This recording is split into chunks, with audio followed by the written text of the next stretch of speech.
Be'ezus Hashem Yisparach, Parsha Teruma, Tavshin Ayin Tes, Yeshiva Tiferes Chaim. We find this week's Parsha, the tzivui from HaKadosh Baruch Hu, to build the Mishkan. One of the kelim in the Mishkan, the menorah, we find a lashon by the menorah. It says, "V'asisa menorah zahav tar." You should make a menorah of pure gold. Miksha te'asa ha-menorah. It should be made miksha. So Rashi says, what does this word te'asa? Te'asa means it should be made, not that you should make it. So Rashi says, te'asa me'aleha. It should be made by itself. It brings down a medrash. The Fishahim is Moshe Miskasheba. Moshe told HaKadosh Baruch Hu, I don't know how to make this. It's too complicated for me. All the flowers and the cups.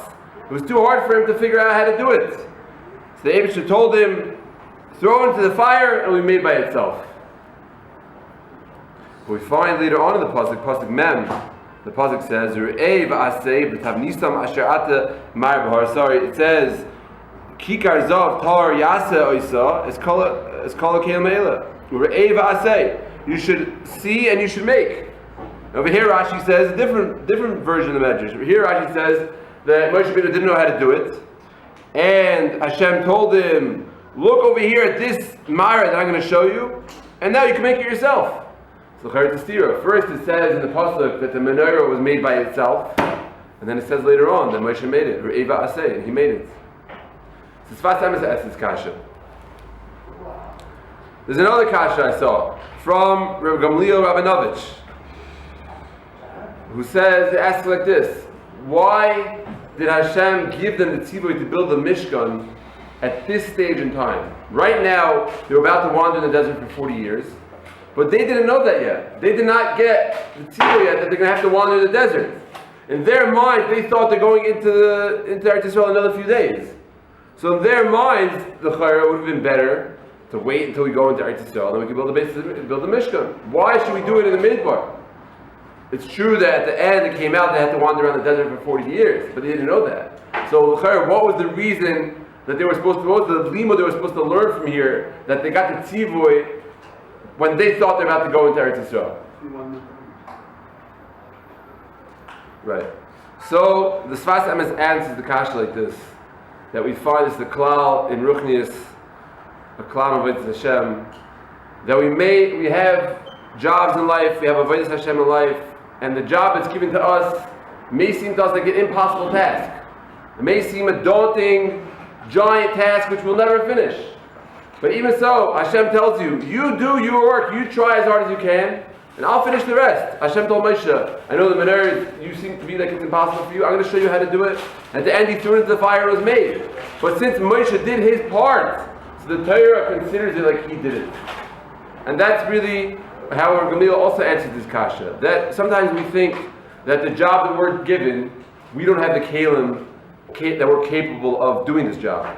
We're put in a yeshiva, or we're put somewhere in life, running a house, or wherever we are in the world. And we think, the Torah expects this of us, the Torah expects that of us. There's so many things the Torah expects from us, but it's impossible for us to do it. We're at such a low stage in life, we're so messed up, or we're so ruined, we haven't learned anything yet, so it's impossible for us to do it. So that's what Hashem wanted to show them by giving the tzivui to build the Mishkan in the Midbar. That wherever you are, you're in the Midbar, you did the Chitoim in the Midbar, the Chet Egel, it doesn't matter. Right now Hashem is giving you a job, you have to try as hard as possible to do it. It's not enough just to say, I don't have the kelim to do it, I don't know how to do it, I don't know how to build this menorah, I don't know how to build all the flowers and all the cups, so forget it, I'm just going to give up. That's what Hashem was trying to tell Moshe. No, you may have a job in life, and it may seem impossible to you, but you have to try your hardest, and then it's to be considered like you did it. And not only that, we know that really this is be'etzem everything in life, really be'etzem everything, every nisayon a person has, it really is impossible. It really is impossible for him to pass that nisayon. But Hashem says, you jump, you take that leap of faith. Now Hashem is going to make a nace and help you pass the nisayon. The Chaim brings a medrash, the Chaim on the pasuk, v'asli mikdash v'shechanti b'seichem. The medrash says, B'shah she'amar kadosh baruch l'Moshe v'asli mikdash, at the time that Hashem told Moshe to make the mikdash, nizdazeh Moshe. Moshe trembled. He had a tremor. He got terrified. Hashem is telling me to build a Mishkan. How is it possible for a human, a mortal being, flesh and blood, who has his own nitzaharas, his own problems, his own mistakes, his own chesroinus, how can he build a bayis for HaKadosh Baruch Hu? A bayis for HaKadosh Baruch Hu, when Hashem said V'asli Mikdash, he wasn't saying, build me a shul in Flatbush. He wasn't saying, build me a trailer in Yerushalayim, or a synagogue in Boca Raton. That's not what he was saying. He was saying, build me a bayis for Hashem. A bayis for Hashem means it has to be perfect in all its aspects. It has to be the malach from everything else. It has to be just like the Eibusher is the malach from everything, and the Eibusher is Akol Yachol and Tzayif, and he's perfect, so to the base Hashem is be perfect. So Moshe said, how is it possible for Adam, a person who has Tiferes and his gufnius and behemoth in him, how could he do that? Amalei Kadosh Baruch Hu, I'm not asking you to build a Mishkan, then the bayis for me, my koiches, on my measuring scale. It's not going to have to pass my litmus test. Only according to the koiches that you have. Those are the koiches that you have to invest in my command to build a Mishkan. You have to try whatever you can to make it as best for me. Of course, you can't talk during davening. If you talk during davening, then you're not making a bayis for Kadosh Baruch Hu. Of course, you can't have a shul where there are things going on which are not appropriate for davening and appropriate for the shul. Of course, you have to follow the halachas of Kibbutz Beis Knesses, Kibbutz Beis Medrash. It has to be built in the proper way. But once you do it in the proper way, and once you try your hardest, and once you do it l'shem shemayim, and you don't falter, you don't slack, you don't cheat, you don't fake, you're not lazy. Once you try your hardest to build something for Kadosh Baruch Hu, that's all I ask. Just lefi koichi ani mevakesh. And the same on the Medrash goes weiter. Every time Hashem told Moshe to do something, Hashem said every single person has to give a pidyon. Every single person has to give something for his nefesh, to redeem his nefesh. Is it possible to give a pidyon afshay? We have a concept, people go to the rabbi to give a pidyon. What is a pidyon? How much does he give? A few $100, a few $1,000. That really is a pidyon for his nefesh. Okay, I'm sure it's too zayif. But is that really on the highest level, the biggest pidyon for your nefesh? Avadanish, the Moshe Rabbeinu said, how is it possible? Miyuchaliti and pidyon hafshay. So Hashem said the same thing. Amalei Kadosh Baruch Hu, loy kishem sha'at savor. It's not like what you think. Elazed yidnu. You give by what you consider to giving. That's all I need. Machzah shekel, b'shekel ha'kodesh. Just give machzah shekel. You give something, you give, but it has to be real giving. Can't just be a fake giving. It can't just be a halfway giving. It can't just be that, when the Mishulach spots me in the corner of the shul, I thought he was going to see me. I was hiding by my siddur. He spots me, I quickly flick him a shekel. That was the smallest coin I had. I wish I had something smaller. No, that's not what Hashem wants from you. There should be that type of giving. 10 agorot, let me give it to him. There's in America, 1 penny. I don't know if that'll work. That's not what Hashem wants from you. It has to be a real giving. It has to be a real giving, like the Chaim writes, that even if you're giving a small amount of tzedakah, it has to be with a smile. If somebody gives tzedakah and he does it with a frown, and you do it like it looks like you're sacrificing a part of your body to this Mishulach, that's not what Hashem wants. You're not getting anything out of that. So that's what Hashem wants. Zeh yitnu, machzah shekel, has to be a yitnu, it has to be a real yitain. You have to give. So again, you have to use all of your koiches. You can't say, I don't have anything. I was never born with any koiches. I'm not smart. I'm not a genius.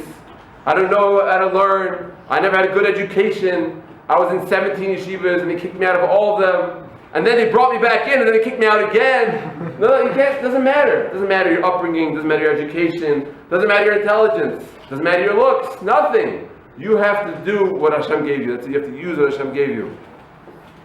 And really, this is the mission of us. The mission of us says in Parak Beis, Mishnah Chaf Aleph, Hu haya omer, loy alecha hamlacha legmar. It is not incumbent upon you to finish the job in this world. V'loy ata ben chayrin libatel imenu.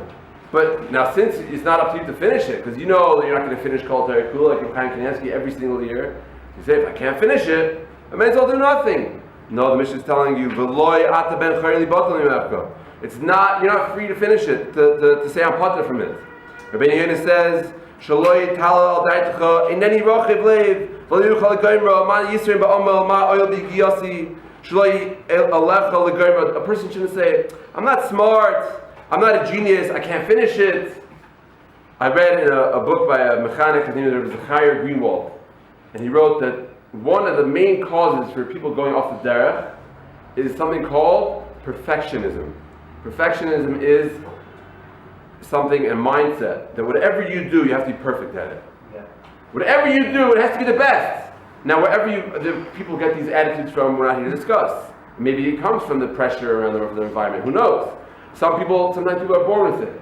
And they have a perfectionist attitude, and they cannot accept any outcome that is less than perfect.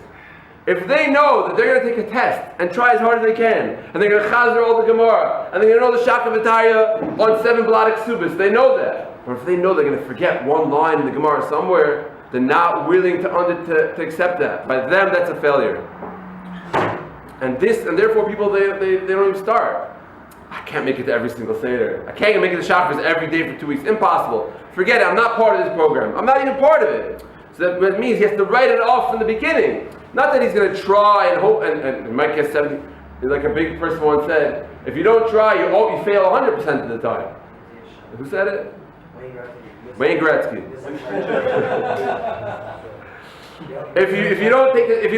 You miss 100% of all the shots you don't take.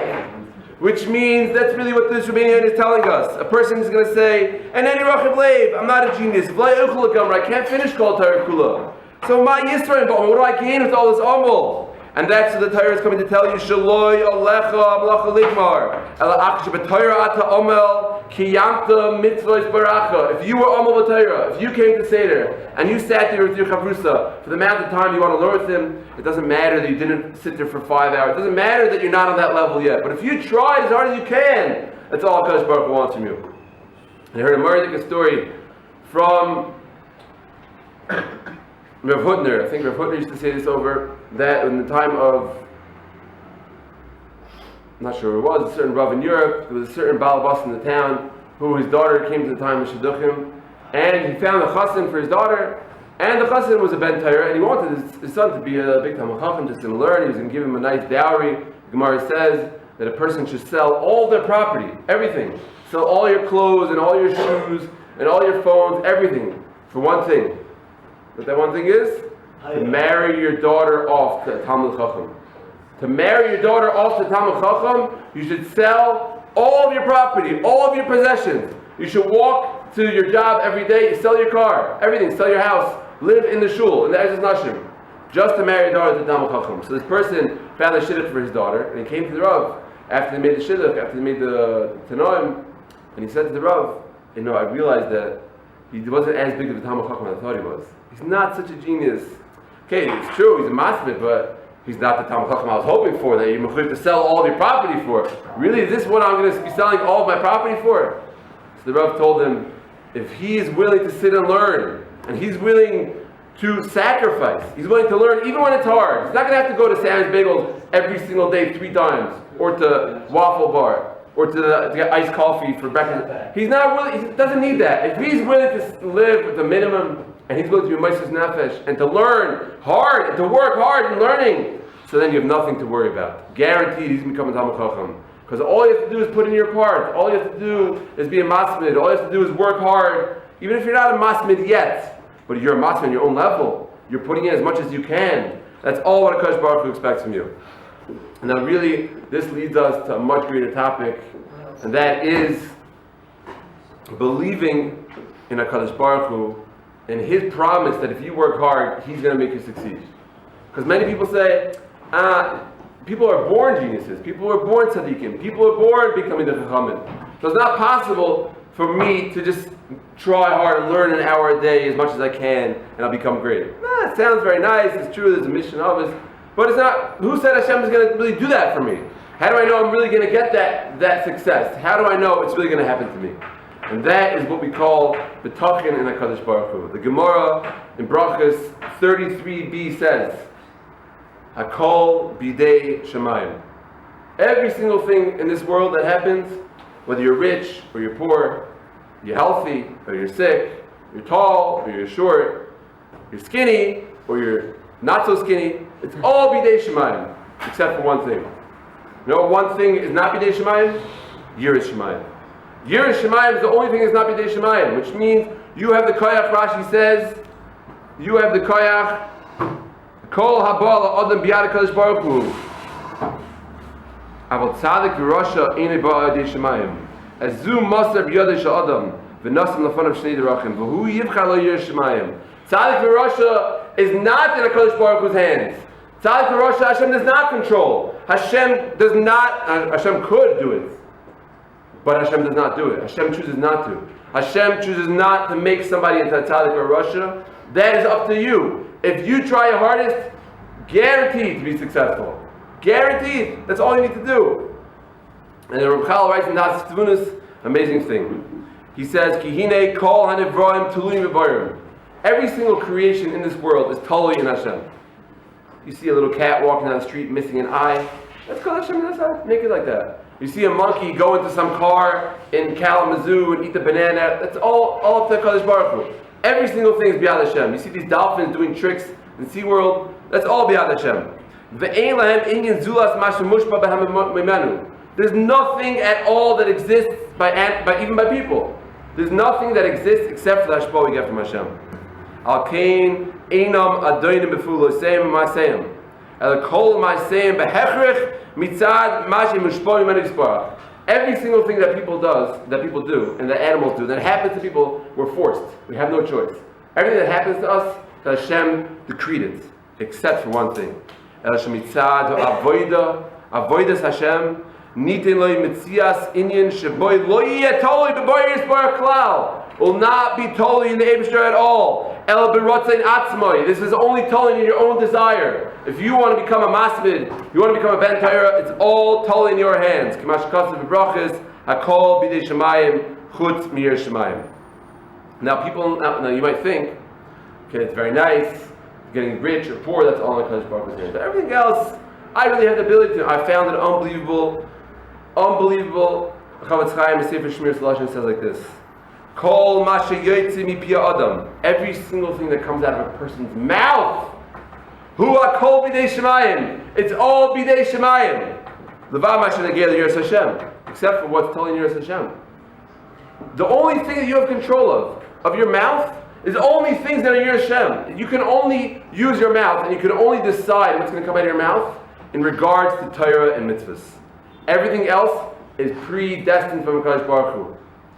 People always say over stories, this guy had a job interview and said the stupidest thing. Why did I say something like that? Why did I have to say that I failed all my tests and I kicked out of all my jobs? But I meant to say that I passed all my tests and I succeeded on my jobs.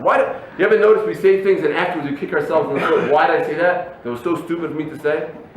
The Chaim is revealing a secret right here. Every single thing that comes out of your mouth is from Hashem. There's nothing you control. Nothing. Except for Yiras Shamayim. Except for Torah, mitzvahs, compliments, encouragement, things like that. Now the problem is that in this world most people live their lives exactly the opposite. Exactly. When it comes to Parnasa, they're constantly worried about it. The Gemara says that somebody who's scared about something is a chayte. And then the Gemara asks the stira, it says, Ashrei Adam Mefachi Tamid. It's good to be worried about things. The Gemara says, Ahu b'di Torah. You're only allowed to be worried about something if it's regards to your ruchnius. You're only allowed to be worried if a guy is sick, if you're worried about spiritual sicknesses. People say 99% of people's hands have germs on them. And 99% of door handles have germs on them. Therefore, you should always carry Purell with you. Thank you. That was an ad from your doctor. It's completely opposite. You should be worried about maybe this guy that you met, you don't know anything about him, maybe you shouldn't listen to this Vart he's about to tell you. I'm not saying you shouldn't listen to his Varts. If a guy tells you a Vart, you should first know, is this somebody I want to hear a Vart from? Maybe he's going to start to tell me crazy things. Mamish mishagas. That everybody has to go and save all the monkeys. I met a guy recently in a shul somewhere. He was telling me, I think we should do tikkun ha'olam. I'm like, this guy was in Bar Ilan University. Yeshiva bacher, very sad. I think we should do tikkun ha'olam. What's tikkun ha'olam? No, the yeshiva system's got it all wrong. We're worried too much about learning Torah all day and about being in kollel. We have to do tikkun ha'olam. I said, what does that mean exactly? I'm not even sure, I don't understand what you're saying. Well, you ever heard of a Sanhedrin? And in Torah studies came Chayenu. The Baruch Bar was once somewhere, the Baruch Bar, the Rosh Yeshiva of Kamenetz, the Talmud Muvik, Rabbeinu Chaim Alevi Soloveitchik. He was once in a shul somewhere, and there was somebody giving a speech, and the person said, the Torah is the oxygen for Yiddishkeit. Wow, beautiful, right? The Baruch Bar got so upset, started banging on the table, I'm making a machal. What's wrong? What's this guy say wrong? The Torah is not oxygen for Kiyum Chayenu, right? Torah is not the oxygen for Yiddishkeit. Torah is life. Torah is life. Oxygen is just a means how to support yourself in life.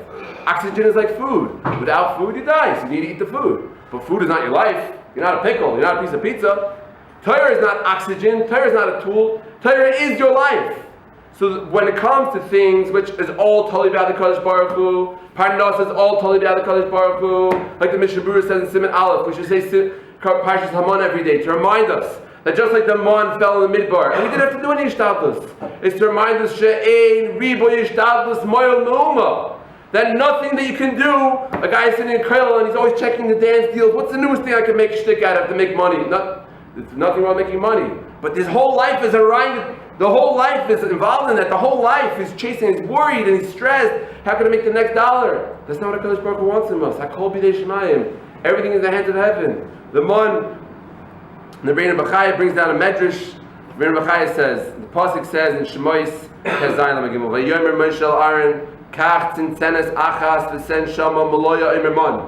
Take one jar of man, put it away. V'hanach esei v'fnei Hashem l'mishmeres l'dar yiseichem. And put the man away in the Shmer to Derek Seichem. So people, sometimes you hear them say, or even the other people, I have to go to college now, I have to go get a degree, and I have to get my fifth years, and my sixth, what's it called? And I have to get this and that, and my bachelor's, and a PhD, and I'm 10 years in college already. What do I have to get it for? I have to get Parnasha. It made Kemach Ein Torah. You never looked at the Mishnah Rebbe? It made Kemach Ein Torah. The pasuk in Shmuel state the opposite. Listen to the Medrash. The Medrash says that Yirmiyah took out the man and he said, Va'amar he said to the Yidden, how come you're not learning Torah? Why are you abandoning the Torah? Why are you learning Torah? It's not a new complaint that Rebbeim have or Rabbanim have on people that you're not learning Torah. Yirmiyah already said it. How come you're not learning Torah? So they said, Amrulai, Imanu Oiskim Torah. But minus finance, how are we going to make any money? We have to go to university. How are we going to make any money? It's not a new taina. That's an old one, 3,000 years old. At that time, he took out the Tzintzenes Haman, this jar of man, and stayed around from the times of the Yidden in the Midbar. And he showed it to them. Look, your forefathers were in the Midbar. And they were learning Torah. From where were they getting Parnasa? Also you, if you're Isaac B'Torah, HaKadosh Baruch Hu will finance you.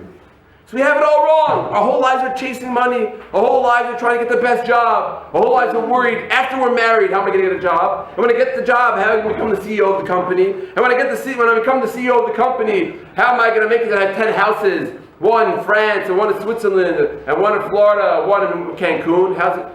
I'm always worried how I get the best job. How can I save money? And a guy goes to the store and he buys something. Somebody buys a new dining room set, spends $2,000.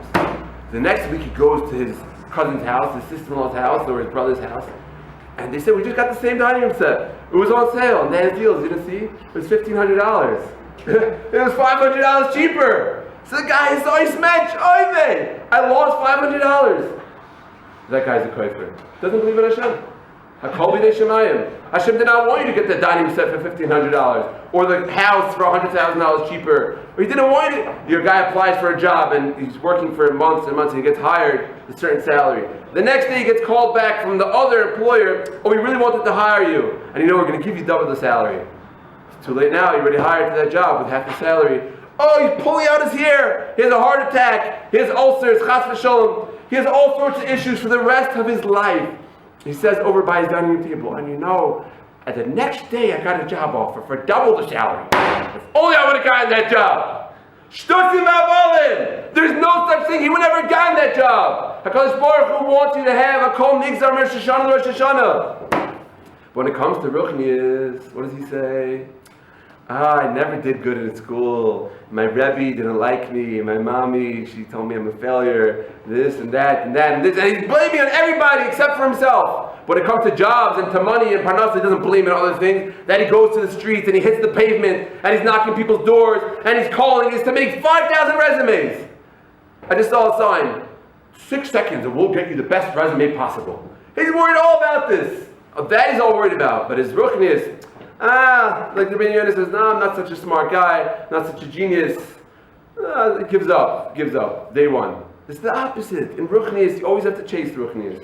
You always have to chase mitzvahs. If somebody offers you to come to the Mishnah Yeshir second Seder, we're learning a few prakim a day, you should run to it. What's the big deal? 10 minutes, 15 minutes, and you finish Masechtas. If in shul, there's a Rav in between Mincha and Ma'ariv and Friday night, and the Rav gives a shir, I don't like the way the Rav talks, and he walks outside. For the rest of his life, he's going to be an Am Haaretz. Why? Because he doesn't like the way the Rav talks. Big deal! So you listen to a shir once a week.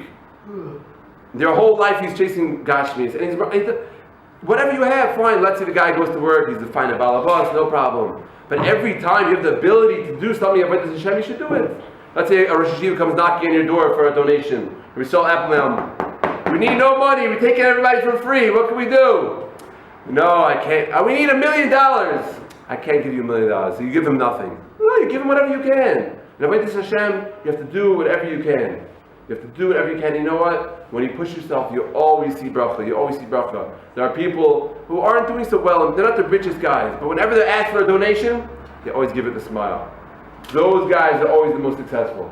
And then there are people, I can't give you this, that, Yerushalayim. Now it's failures. I want to end off with one unbelievable story. I saw on the safe over here, which happened with the Yeshiva of Manchester, Yehuda Zev Segel, that's all. There was a certain Avrech in the town of Manchester, and he decided when he got married, Ba'achlota Gemura, he made a decision. He's going to sit and learn, be Moshe Nefesh, Ba'asmod, he's going to use all of his time for learning. And he's not going to go to work, and he's not going to do any hishtadlus, which is going to interfere with his learning. And him and his wife, they both sat down, they decided, yes, this is what we want for ourselves. We want a house built on Torah, and we want to become Talmidei Chachamim. So that's it. They want to embellish their life for Torah. Like the Rambam says, anybody who wants to do it, you could do it. And Hashem guarantees to support you. So the years went by, and the parents were very impressed. Yeah, why not? So they decided to chip in and help them. 2 years, 3 years, they had 2 children, 3 children, 4 children. After like 3 or 4 years, they had 3 or 4 kids already. So the neighbors already started saying, understand you want to sit in Kailal, it's so nice, but you already have 4 kids, maybe you should get a job. No, we're sitting and learning. Find 5 kids, 6 kids, 7 kids, and now all the neighbors are talking and sit there, and always, everywhere he goes in shul, people always ask him, still in Kailal, still in Kailal? Oh, but if the guy who's a millionaire, when he walks into the shul, nobody asks him, you still making millions? You still need another million? You need another million, another million? Like Rosh Steinman was once in London, actually it was in England also, and somebody in the crowd asked him in the question and answer session, how come there's so many Avreichim learning in Eretz Yisrael and Kailal? Don't we have enough Avreichim learning in Kailal? So Rosh Steinman said to him, if you met a rich guy making money, would you ask him, don't you have enough money already? You already made enough to sit and support yourself the rest of your life. Why do you need to make more money? Did anybody ever ask them that? No, nobody ever asked them that. So their job, they're only rich to support the Avreichim. It could be that if you want to take away the amount of young lights sitting in Kailal, maybe Hashem's going to say, let me take away the amount of rich people in this world. He might take you away.